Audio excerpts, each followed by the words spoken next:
Halo para pebisnis pemasar, dimanapun Anda berada. Di video kali ini kita membahas sebuah terminologi yang penting untuk Anda yang ingin menggunakan digital sebagai media pemasaran, yaitu media plan, ya, atau perencanaan media. Ya. Ini menjadi penting karena satu hal, ya, market Anda tidak cuma berada di satu platform, ya. Jadi kalau ada orang datang ke saya, Pak, saya mau iklan di Instagram aja. Nah, biasanya saya akan tanya lebih lanjut, ya, karena market Anda, market siapapun sebenarnya ada di mana-mana. Dia lihat di Instagram, dia lihat di Google Search cari, ya, dia mungkin main TikTok, dia mungkin nonton YouTube di rumahnya.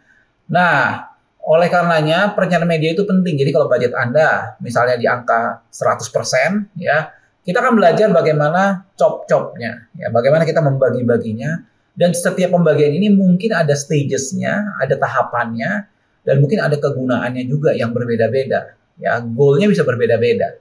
Ya, ini adalah video backstage, artinya ini adalah video di mana saya secara live, saya recording, ya, pada saat saya mementor tim saya. Jadi silakan Anda menonton, ya, semoga apa yang saya share kepada tim saya juga bisa membantu bisnis Anda secara langsung.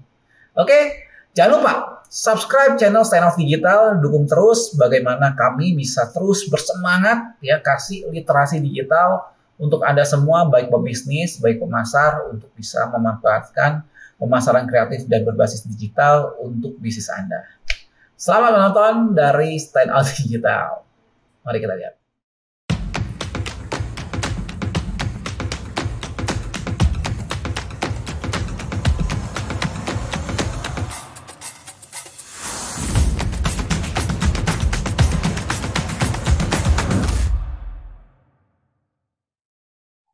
Oke, ya, jadi kalau kita bicara media plan sebagai seorang strategis, ya, goalnya tuh kamu mesti bicara sama calon klien atau sama AE biasanya, ya, bicara sama AE tentang dua hal ini. Ini input yang kamu harus punya, ya, briefnya jelas, ya, dan karena dari brief ini kamu mesti tahu goalnya mereka sebenarnya apa. Apakah produk launching, apakah jualan transaction, ya. Kalau jualan, ekspektasi mereka apa, itu harus jelas nih, goal dari campaign-nya harus jelas, ya. Nah, dari goal campaign, kemudian di sini kamu tanya budget, ya, budgetnya berapa. Nah, ada project yang mereka nggak mau sebut budgetnya berapa. Ya, kalau budgetnya nggak mau sebut berapa, kamu mesti kontak dengan tim PPC, ya, atau dengan tim iklan atau dengan tim terkait lah, ya, untuk dapetin baseline. Ya, jadi ada yang define, ada yang dia udah tahu budgetnya berapa, ada yang not define. Kalau not define, mesti bikin namanya baseline. Oke, baseline ini tanya dari tim terkait. Oke, sampai sini jelas ya. Ya, jadi untuk menentukan budget, kamu mesti tahu, oh, market ini dulu kita pernah gak yang sejenis, cost per kliknya berapa, ini berapa, itu mesti tanya. Jadi kamu mesti punya baseline. Nah, jadi ini input yang minimum yang kita harus punya inputnya. Nah, dari input ini, kamu ditanya untuk bikin strategi kan, betul ya? Nah, yang jelas satu, kamu harus bisa punya ceritain ke klien, identifikasi, ya, kebutuhannya apa, segala macam. Jadi briefnya ini kamu akan cerita ulang, ya. Kemudian yang kedua adalah market analysis. Ini tepatnya ini ya. Kedua juga di sini adalah aset. Ya, jadi mereka identifikasi masalahnya. Oke, saya tahu misalnya dari klien ini ingin menjual produk sekian, ya, di market sekian. Nah, sekarang kita mulai dari market analisisnya dulu. Nah, market analisis nih kamu bisa lihat dari Google Trend, tampilan di koran atau di media atau apapun untuk ngasih tahu nih loh, landscape-nya seperti ini, area battle-mu seperti ini, ya. Jadi market analisis nih bisa secara tren, bisa juga secara kompetitor. Ini loh, kompetitormu lakukan A, B, C, D, F, G. Jadi kita komprehensif gitu ya. Jadi kayak kita menganalisa tren yang sekarang terjadi apa, kompetitor seperti apa. Kemudian kamu juga melihat aset yang kita punya seperti apa. Ya, aset itu berarti website yang kita ada, kita punya landing page-nya ada gak buat ini. Ya, karena nggak mungkin namanya kampanye, kemudian kita nggak punya digital asset buat support kreatifnya gimana dan lain sebagainya. Jadi kamu kayak komentarin sedikit lah. Ya, nah baru di sini kita ngomong solusi. Oke, pada saat kita ngomong solusi kita akan tanya, ya kita akan sarankan, bukan tanya, kita akan sarankan. Oke, karena dari background ini, dari tren seperti ini dan kompeten melakukan ini, kita akan mencoba mulai pertama target audiensnya siapa. Ya, oh audiensnya adalah audiensnya bisa dua ya, secara demografi. Ya, secara psikografi. Ya, bisa secara demografi, bisa secara psikografi. Jadi kita tentukan, oke, kalau demografi berarti dia orang di Jakarta, usia sekian itu demografis. Nah, psikografi itu kadang orang juga ngomong secara interest. Ya, secara interestnya. Orang yang suka A, suka B, suka C, D, dan lain sebagainya. Ya, nah, dari sini audiens sudah tahu, nah kamu pengen planningnya seperti apa? Apa kita nge-push konten, atau kita akan bikin competition, gaming, atau gimana segala macam lah ya. Nah, ini benar-benar di sinilah yang kita mesti berpikir nih, bikin kreatif idea dan planningnya seperti apa untuk bisa tap ke sana. Ya, nah kemudian terakhir dari budget yang udah ada, ya kamu tarik ke sini. Nah, kamu bagi-bagi itu budgetnya ke media mana aja, ke Google, kayak ke Facebook, dan lain sebagainya. Ya, kemudian dari situ kamu susun KPI-nya. Nah, pembagian budget dan media akan lebih baik kalau kamu taruh di tabel seperti ini. Ya, audiensnya siapa, KPI-nya apa. Mungkin yang ini terlalu teknis kali ya, mungkin nggak usah pusing. Ya, tapi paling nggak kamu bisa kasih goal-nya adalah awareness. Berarti biar orang sadar sama mereknya. Audiensnya adalah orang-orang dengan demografi sekian, dengan psikografi sekian. Ya, KPI-nya apa? Ya, tentunya ini adalah reach, ya, karena kita awareness berarti kita sampai orang sebanyak-banyaknya dan setiap orang lihat berapa kali, jadi reach and frequency. Itu bisa jadi measurement-nya. Kemudian yang kedua, ya, goal-nya apa? Setelah kita awareness, pasti kan conversion misalnya. Ya, audiensnya apa? Audiensnya adalah orang-orang yang pernah kunjung website, ya, orang-orang yang sudah lihat video di level atas misalnya, itu audiensnya kita. Nah, baru KPI-nya apa? KPI-nya misalnya number of leads, ya. Ini contoh nih, misalnya kita jualan Semras kemarin, ya, audiensnya adalah existing visitor, ya. KPI-nya number of direct request, ya.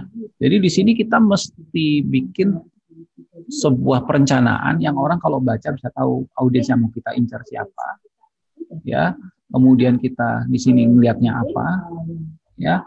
Kemudian goal-nya apa, budgetnya berapa, ya. Ini mau di Google, di Facebook semua sama, ya. Jadi ini adalah contoh dari kita merancang sebuah media plan, ya, mulai dari input sampai output. Ini gambaran besarnya, ya. Memang paling susah nanti adalah di creative idea and planning ini, karena kamu mesti bikin tema, mungkin caranya seperti apa. Nah, ini mesti tektokan sama orang konten biasanya, ya. Jadi ini blueprint besarnya dalam pembuatan media plan, ya. Nanti sampel-sampel saya bisa kasih, ya. Tapi ini contoh media plan yang saya harapkan ya klien-klien kita juga bisa proper melihat begitu sama Doksa media plan-nya seperti ini, rencana medianya. Nah, kamu nanti tugasnya selain membuat ini, misalnya ini deal gitu ya, kamu juga memonitor rencana kita dengan kreatif idea kita, KPI-nya nyampe nggak? Nah, kalau nggak nyampe kan mesti bikin backup plan, betul kan? Nah, bikin backup plan itu perlu di ini juga, ya, perlu dipikirkan juga kalau sampai ini nggak terjadi backup plan-nya apa. Nah, mesti ngomong ke klien. Ya, jadi itu gambaran ya saat kita bikin sebuah perencanaan media.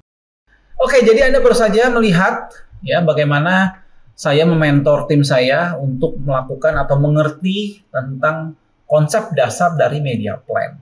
Ya. Dan di layar saya saat ini Anda juga bisa lihat ya, ini adalah sebuah proposal asli ya. Jadi proposal asli ya yang kita lakukan juga. Jadi Anda bisa melihat bagaimana saya sendiri melakukan sebuah pitching dan propose sebuah media plan. Jadi media plan isinya seperti ini.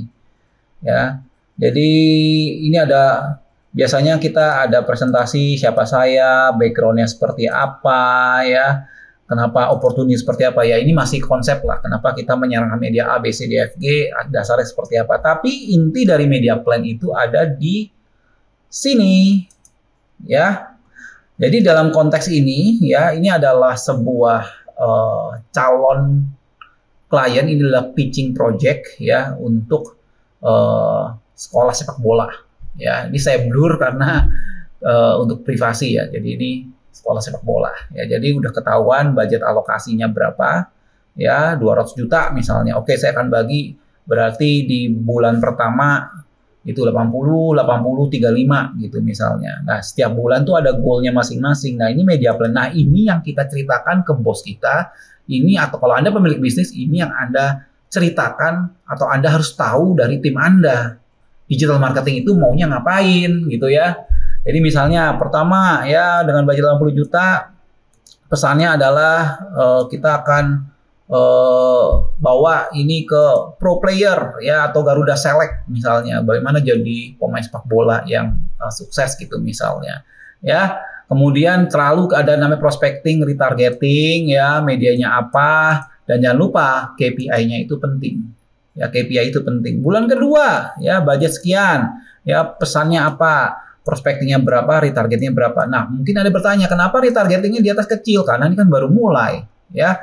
Kalau kita bicara pixel ataupun analitik atau audience size yang sudah interaksi sama bisnis kita kan biasa sedikit ya, makanya kita butuh bikin dia lebih besar. Ya, prospectingnya lebih besar, jadi dapat reach atau orang-orang baru lebih besar. Nah, seperti itu, ya. Format dari media plan itu bisa berbeda-beda. Saya akan kasih contoh lain lagi. Oke, jadi inti dari media plan, ya intinya harus ada punya campaign goal-nya, ya meningkatkan. Jadi ada campaign goal, balik lagi ya, ini saya blur karena kepentingan privasi, tapi paling tidak sudah ada beberapa riset ya, kenapa kita gunakan A, kenapa kita gunakan B, gitu kan. Nah, inti dari media plan yang dibutuhkan oleh perusahaan itu sebenarnya di sini nanti. Nah ya, jadi dari stages setiap orang, ya itu ada awareness, consideration, sales, loyalty gitu ya. Ini seperti apa tahapannya. Nah ini yang penting, alokasi budgetnya seperti apa.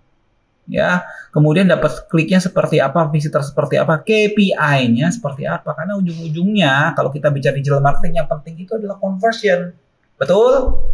Ya, jadi demikian. Ya, semoga Anda di video yang singkat ini belajar tentang media plan. Apa itu media plan dan kenapa penting buat bisnis melakukan perencanaan media sebelum langsung main di Facebook Ads atau spending di Google Ads atau TikTok dan lain sebagainya.